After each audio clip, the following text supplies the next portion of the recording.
What are they talking about? That Galaxy's Edge is not a failure. We've got to get into this. I'm Rob, I'm here, you're there, and this is Everything Star Wars. You know what to do. Hit that like and subscribe button and notification bell so I can continue to give you everything that is Star Wars. There's been lots of rumors going around that Galaxy's Edge in California is a failure. Nobody's there. How can that be? If you saw my video, you saw the crowd the first day that there was no reservations. Well, a week later, it was reported that it was like a ghost town. There's no one there. I haven't done all the videos, but the first thing that happened was people who came in was stealing stuff that wasn't for sale. They were stealing like coasters, maps, other things, whatever they could get their hands on, and they were selling items on eBay. But it doesn't end there. So they were expecting huge lines. So what do? They blacked out annual pass holders. So they said, well, that must be the reason, so let's lift the ban. And they've done that. Everybody isn't there. So there's this article that came out from the dorksideoftheforce.com. Fan-sided, it's called.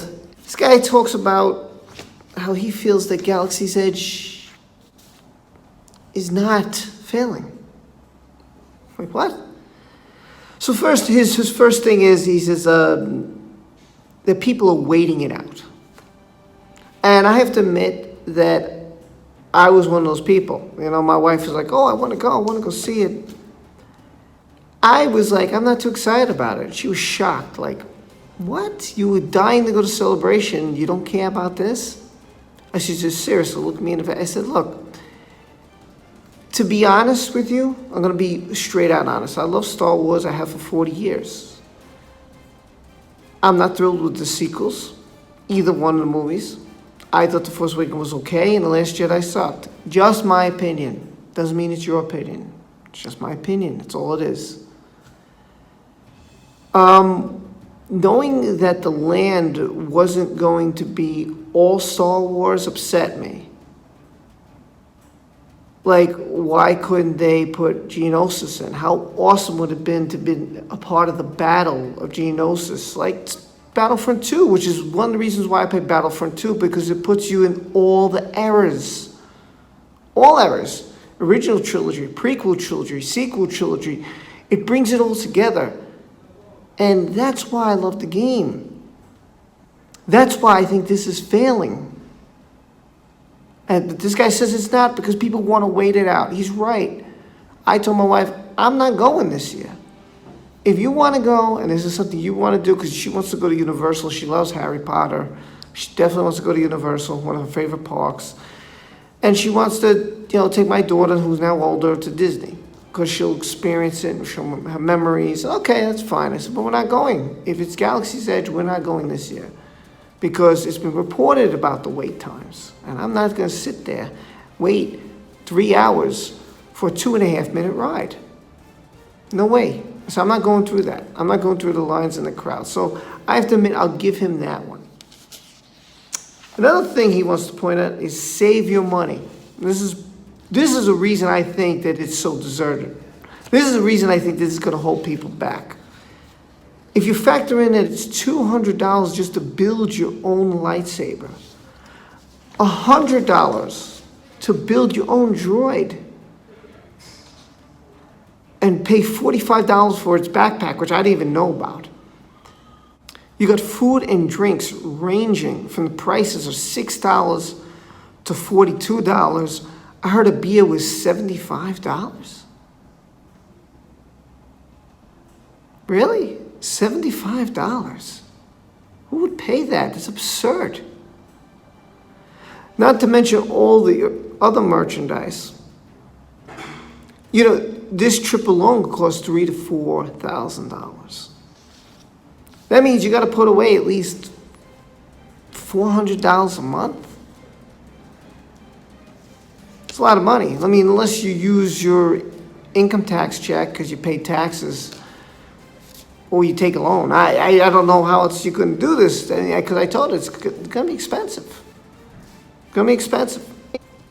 He said, so if you're spending that money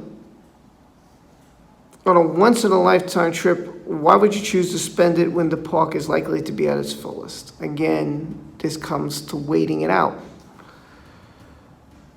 So I agree to that. I agree that it's very expensive.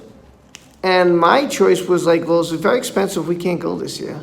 Second, and the other thing is, well, I want to wait out the lines. Why would I want to? So I agree with those two things. It is expensive. And I think the expense is what could be killing it. So he says not failing, but right now it's not doing too well at all, especially when they're looking to cut back the employees' hours. People are reporting it's like a ghost town. How does this guy say it's not failing? He said, looking right now, a 7-night trip to Disney, Orlando, in February 2020, would cost $1,111. That's the price per person, and includes flights, hotel, dining plans, etc. For a family of 2 adults and 2 children. That comes out to $3,017. That's a lot of money. It's a lot, and I got 1 child. So it isn't cheap, and he feels that that's another thing. But he's saying, don't worry about it, people. This is going to all change because there's a future. Now let me read this to you. Galaxy's Edge is going to be evolving. Just this weekend, a leak came from Fantatrax that they plan to have a sit-down restaurant to be opened in the area. Additionally, there are reports of merchandise selling out and not being restocked quickly, resulting in some experiences being unavailable at all times. The park was built on 2 rides, and only 1 is currently open. My best guess would be that there is a reluctance to make the journey to a park that is not yet fully formed, when you know there's more coming, especially for the cost, especially when there's a belief that the park is going to be crazy busy. So these are his reasons. He's saying, which I think are legitimate right now. When you have 1 ride open, the expense of it, and the possibility of waiting these times is hugely why the park right now is empty. But there's another reason that this guy seems to have missed. And that reason is because the park is about the sequel trilogy, which I stated earlier in this video I do not like. Okay? A fan, I wish I had, I'm going to see if I could find the picture. If not, nothing I can do.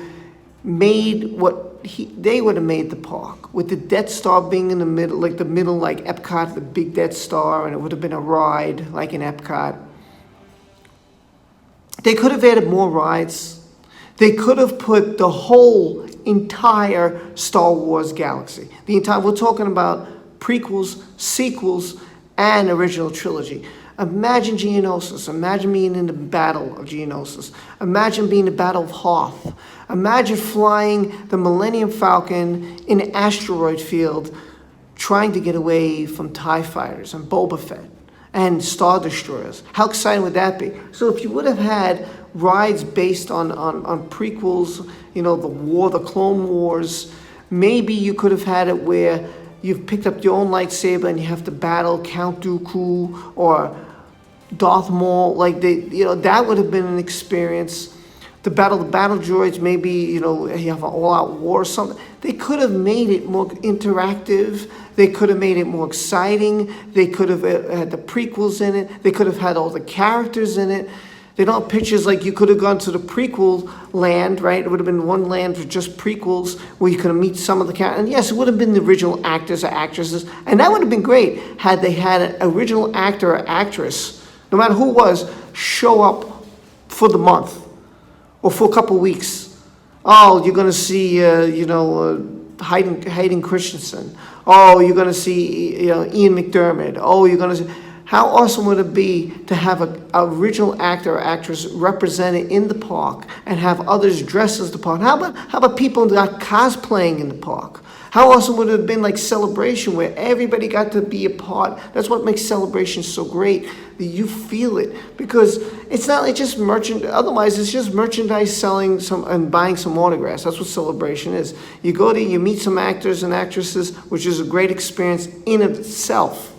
It's a fantastic experience. But then to see trailers dropped, to see panels, to buy merchandise, to see cosplays, it's the whole experience.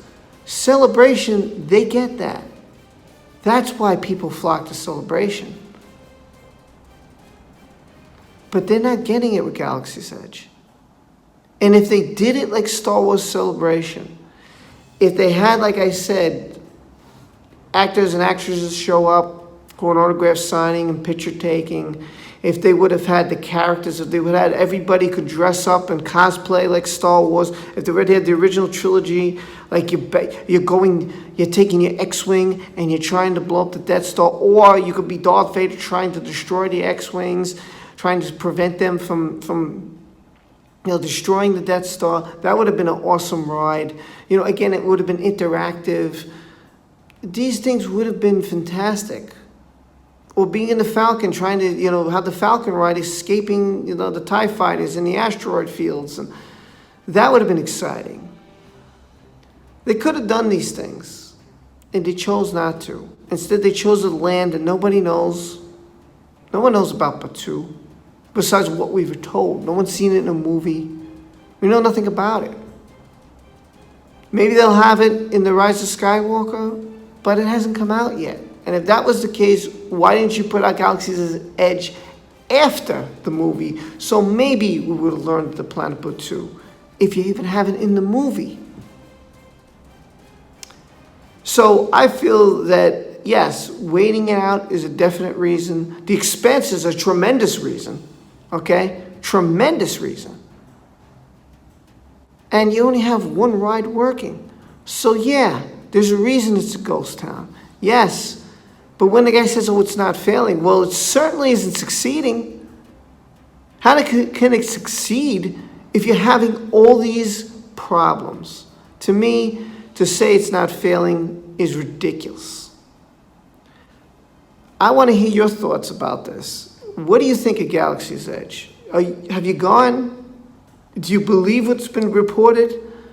Do you believe it's these reasons? Do you believe they could have done a way better job by making the prequels, the original trilogy, more rides, the sequels?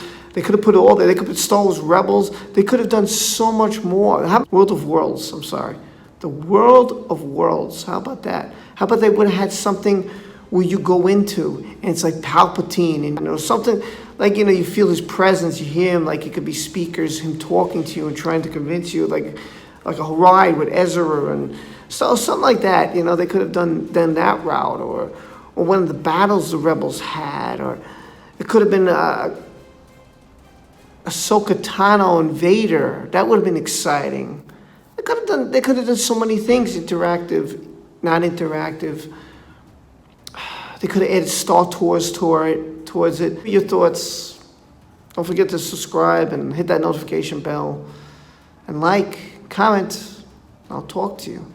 I'm just curious, so curious to see what you say. Are you going? You're not going? Excited? You're not excited? What you would have done? What you expected? Why you think it's failing? Are these the reasons? I believe it's failing. When the guy says it's not failing, I think he's insane. He says Galaxy's Edge is not failing. How could he say it's not failing? There's no one there. I'll talk to you soon. Take care. Thanks for watching.